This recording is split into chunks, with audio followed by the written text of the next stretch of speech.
कोकणातील प्रत्येक अपडेट जाणून घेण्यासाठी आजच माझे कोकणच्या सोशल मीडिया प्लॅटफॉर्मला लाईक, फॉलो आणि सबस्क्राईब करा. रत्नागिरी जिल्ह्यातील खेड तालुक्यात मुंबई गोवा महामार्गावर पुन्हा एकदा निष्काळजीपणामुळे भीषण अपघात घडलाय. मंगळवार दिनांक 31 मार्च रोजी पटवर्धन लोटे येथील पॅगोडा हॉटेलच्या नजीक हा अपघात झाला. महामार्गावर अत्यंत धोकादायक परिस्थितीत उभा करून ठेवलेल्या ट्रकला पाठीमागून दुचाकीची जोरदार धडक बसली.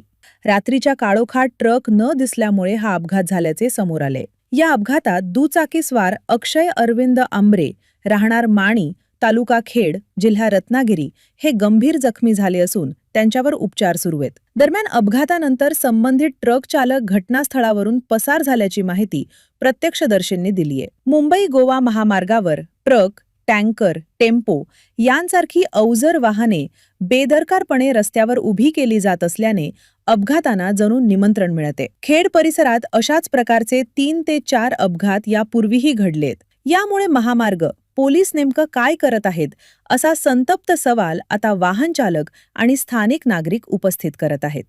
काल तारीख 31/3/2026 रोजी पॅगोडा हॉटेल समोर बॉक्साईडची महिंद्रा कंपनीचा ट्रक म्हणजे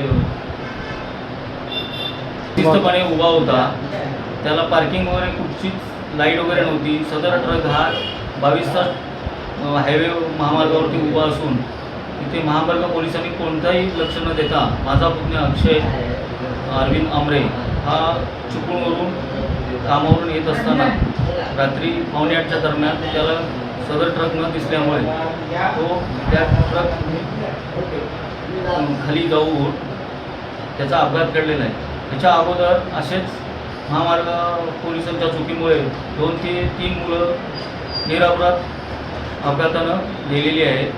तरी पोलीस अधीक्षक रत्नागिरी यांनी ह्या चुकीचे वाहनं जे महामार्गावर उभी करत आहेत त्यांच्यावर कठोर कारवाई करून पुढील अपघात टाळण्याची योजना आखावी हीच विनंती.